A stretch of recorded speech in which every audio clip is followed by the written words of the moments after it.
Hello my lovely bookish people and welcome back to my channel. How are we all doing in this heat? Hope remembering to keep dehydrated, drinking plenty of water. So today I started reading the first of the 6 books that have been nominated for this year's Women's Prize for Fiction. And I thought what I'd do as I read one, I'll then post a review of each one each day, and then at the end I'll post a wrap up which I'll rank my favourites to least favourite. And I'll also include a prediction what I think will win and what I'd like to win.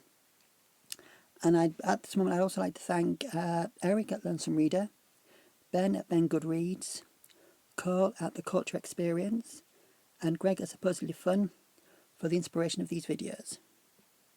So the first book that I read was Kingfisher by Rozie K.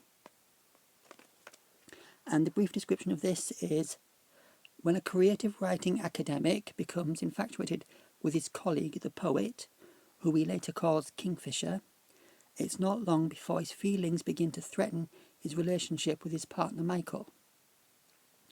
So it's a story of grief, power and desire, and all the tangles in between that make up a life. So basically the academic is dealing with past trauma caused by his homophobic mother, who for some unknown reason seems to prefer his partner Michael, even though at times she's actually really quite nasty to him. But that might be because he's rich and willing to pay for her medical expenses. But then an illness threatens to destroy his relationship with the Kingfisher, and it makes him question what he can and cannot take from someone. And it's very beautifully written. The characters are very real.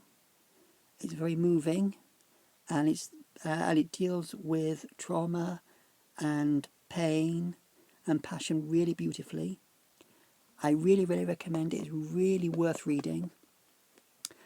Though I have seen some comments complaining about the fact that Michael suddenly is gay, but suddenly starts to fall for women, and there's some people going, oh, it's a bit homophobic, but I didn't get that. I thought this was just, as we all know, people are complicated. Life is messy. We never know what's going to happen from one day to the next. So yeah, so I think it's really beautiful. Really recommend it. It's not a very long book. It's only 204 pages, and it took me about 5 hours to get through. So it's a very quick read. And if you've actually on my Storygraph page, I gave it 5 stars. I would have liked to have given it more, but you can't. You can give it 5 stars. And if you've read this book, please let me know what you think in the comments below. And I will see you tomorrow for tomorrow's review of when I read Heart and the Lover by Lily King. So yeah, that will be tomorrow's review. So I will see you then, and bye for now.